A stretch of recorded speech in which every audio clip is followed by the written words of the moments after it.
August 15, 2021. Despite being vastly outnumbered by the Afghan military, which had long been assisted by US and NATO coalition forces, the Taliban seized the presidential palace in Kabul. Afghan President Ashraf Ghani had already fled the country in anticipation of the fall of Kabul. US President Biden ordered the deployment of thousands of US troops to Kabul to help evacuate US embassy staff and secure the perimeter of the airport. And to add to the chaos, thousands of Afghans swarmed the tarmac at the airport, desperate to flee Taliban rule. Welcome to the Why in History.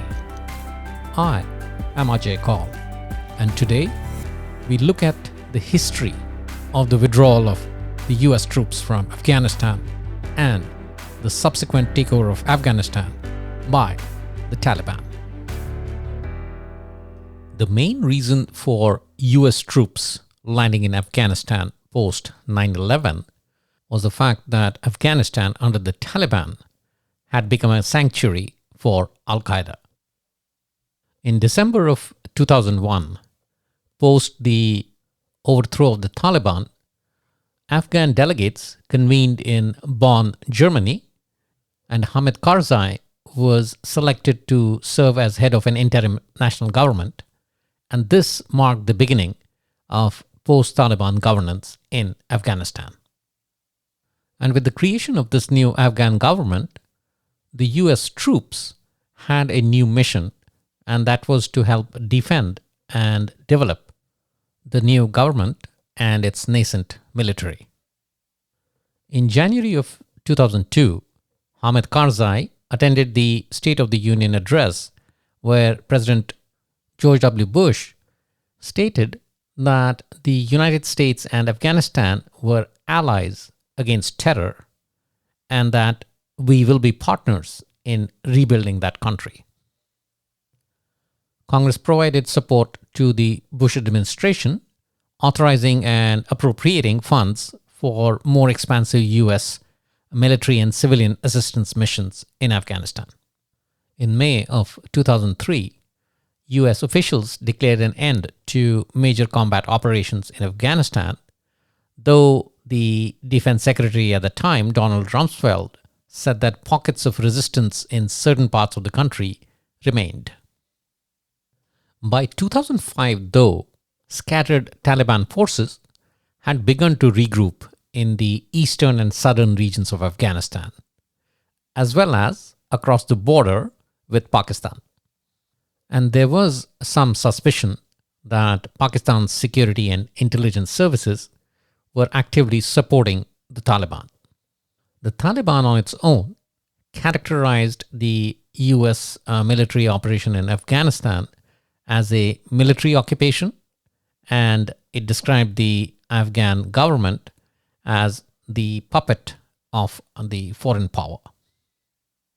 Now, almost subconsciously, the United States started increasing forces to quell the increasing Taliban activity. And towards the end of the George W. Bush administration, the strength of the US forces had increased to 30,000. Under the Obama administration, though, the US and its partners further increased the international force levels as part of a surge to about 130,000 troops. And out of these, 100,000 were US troops. And this was around the year 2010 to 2011. But a goal was set to end combat operations by the end of 2014. And then, on May the 2nd, 2011, Osama bin Laden was found and killed by the US forces in Pakistan. Interestingly, just a few months before this, in late 2010, some US officials had started secret negotiations with the Taliban representatives. Yes, it was not Donald Trump but the Obama administration that started negotiations with the Taliban.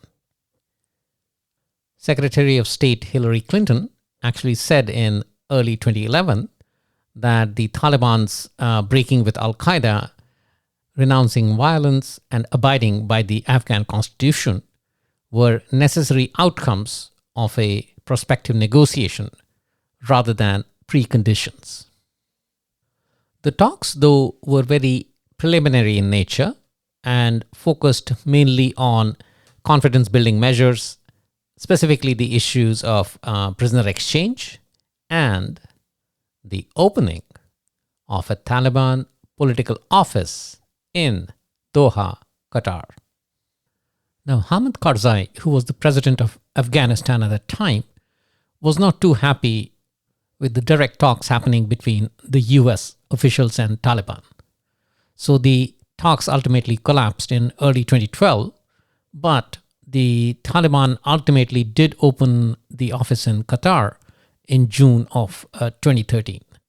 The office was shuttered down less than a month later, but in June of 2014, Qatar did coordinate the release of U.S. prisoner Bobby Bergdahl in exchange for 5 high-ranking Taliban officials who had been imprisoned at Guantanamo Bay. 4 of them now hold positions in the Taliban government, announced in September of 2021. No further talks were held between the Obama administration and the Taliban after that. In January of 2017, when President Donald Trump came into office, approximately 11,000 U.S. troops were in Afghanistan. Yes, there had been a sharp decline from the 100,000 peak in 2011. The new Secretary of Defense, James Mattis, was given the authority to set force levels limit to around 3,500 additional troops. So by the end of 2017, U.S. troops in Afghanistan were between 14,000 to 15,000. By the middle of 2018, President Trump was frustrated with the lack of military progress against the Taliban. And so he ordered formal and direct U.S. Taliban talks without the Afghan government. And while the talks were underway under Special Representative for Afghan Reconciliation, Zalmay Khalilzad, President Trump continued to express frustration with the U.S. military mission in Afghanistan. In August of 2019, President Trump indicated a clear intention to withdraw from Afghanistan, saying that he wanted to do as quickly as we can. And from then on, the U.S. force levels in Afghanistan started to decline. In February of 2020, the United States and the Taliban signed a formal agreement in which the United States committed to withdrawing all of its troops, contractors, and non-diplomatic civilian personnel from Afghanistan, with a drawdown in military forces to 8,600 by middle of July 2020 and a complete withdrawal by the end of April 2021. In return, the Taliban committed to preventing any groups, including Al-Qaeda, from threatening the United States or its allies by not allowing these groups to reside, train, or fundraise in Afghanistan. The U.S. withdrawal commitment was not conditioned on the Taliban reducing violence against the Afghan government or making concessions in the intra-Afghan talks. Intra-Afghan talks meaning talks between the Taliban and the Afghan government. The agreement also stated that up to 5,000 Taliban prisoners held by the Afghan government and up to 1,000 Afghan personnel captured by the Taliban would be released in March 2020. Now, mind you, Afghanistan government was not party to these talks, so they had no say in this prisoner exchange. The same agreement also called for intra-Afghan talks to begin in March of 2020. The talks, though, remained unscheduled for months amid political gridlock in Kabul and disagreements over the prisoner release. But the parties to the conflict completed the prisoner release in early September of 2020. And once this was complete, the intra-Afghan talks began in Doha on September 12, 2020. Now, one thing we have to note here is that the purpose of the Trump administration opening the dialogue with Taliban was not to put Taliban in power, but to ensure that after the United States left Afghanistan, the Taliban could have an agreement with the Afghanistan government and the two could coexist peacefully. And that is why there was a lot of stress on the intra-Afghan talks. The prisoner exchange was more of a mark of goodwill to open up the gates so the two major factions in Afghanistan could come to the table and talk. President Joe Biden, who took office on January 20, 2021, had reportedly been opposed to the Obama administration's decision to increase U.S. force levels in 2009 when he was vice president. Even as a candidate during the 2020 primary campaign, Joe Biden had expressed skepticism about troop levels in Afghanistan. Subsequently, in March of 2021, Joe Biden said that the U.S. Taliban agreement was not a very solidly negotiated deal, and meeting its May 1 withdrawal deadline could happen, but would be tough. He also said that an administration review of the U.S. policy in Afghanistan was in process, and reaching a decision would not take a lot longer. And on April 14, 2021, President Biden announced that the U.S. would begin a final withdrawal on May the 1st to be completed by September the 11th, 2021. The Taliban responded by accusing the United States of breaching the February 2020 agreement and stated that the U.S. decision to stay beyond May the 1st, in principle, opened the way for Taliban forces to take every necessary countermeasure, and that the American side would be held responsible for all future consequences. And the US responded by saying that if the Taliban conducted attacks against the US or allied forces, they would hit back hard. And subsequently, in May of 2021, the Taliban began a sweeping advance that captured wide swaths of the country's rural areas, solidifying the group's hold on some areas in which it already had a significant presence.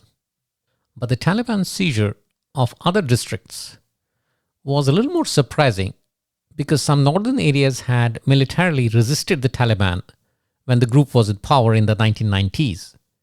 So when they fell in 2021, that victory was very significant with respect to Taliban's plans across Afghanistan.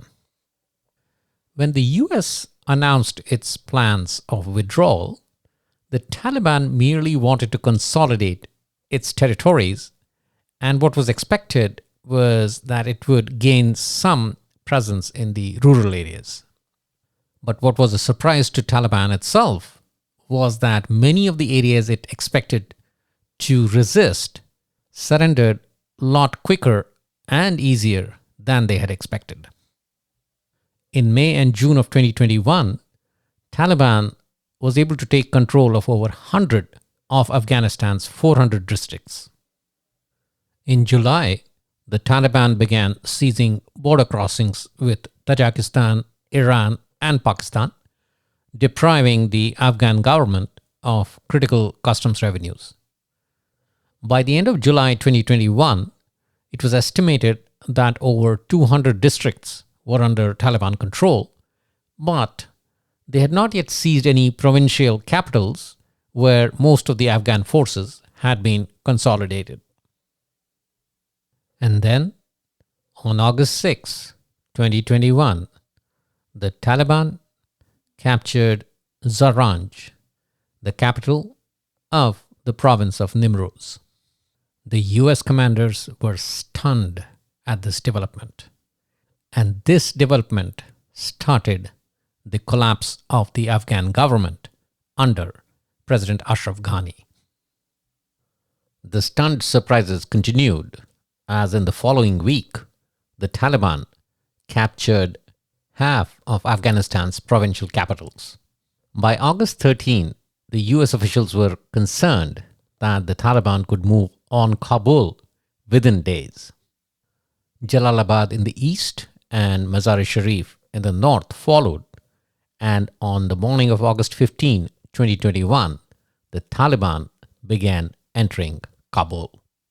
President Ashraf Ghani fled the country on the morning of August 15, 2021, and with that, the takeover of Afghanistan by the Taliban was effectively complete.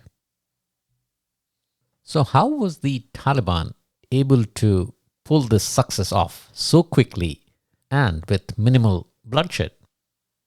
Well, while the Taliban did face resistance from government forces in some areas, many provincial capitals and other areas were taken with minimal fighting.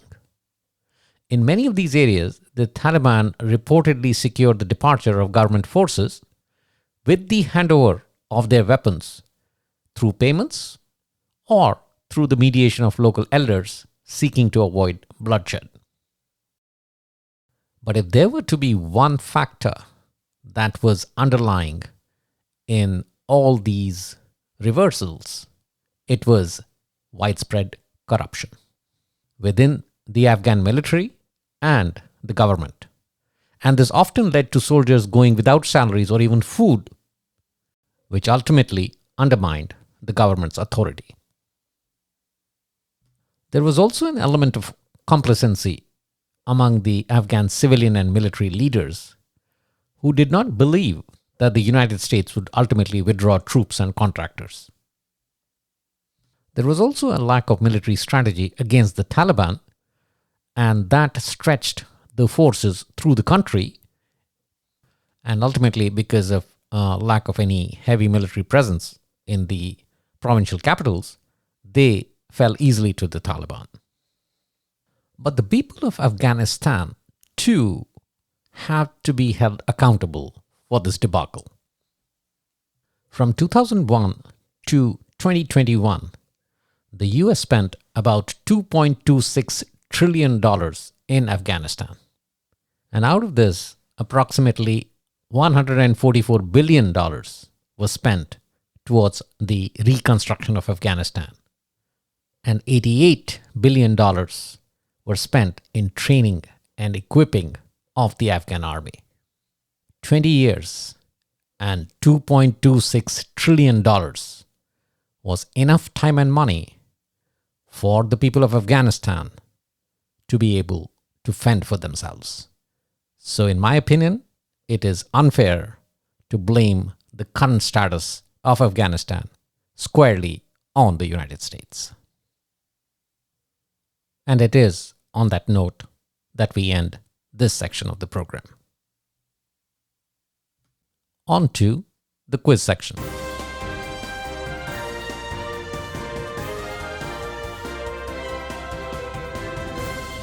Question from the previous episode. Among the former Soviet republics, which country has the highest GDP per capita?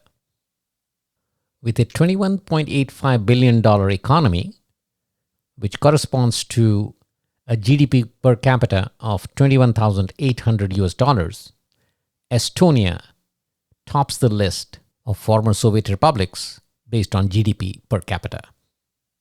So the answer is C, Estonia. Question for the current episode. What is the primary export of Afghanistan? Is it A, dried fruits, B, medicinal plants, C, cotton, or D, carpets and rugs?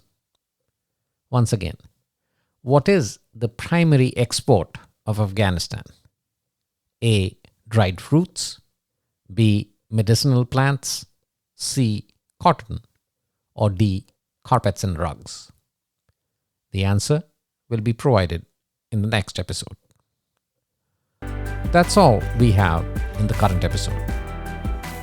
In the next episode, we go back in history and look at one of the most inhumane practices followed for a long time.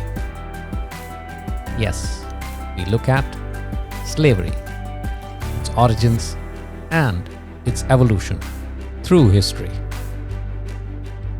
Till then, stay safe and keep looking for the why in history.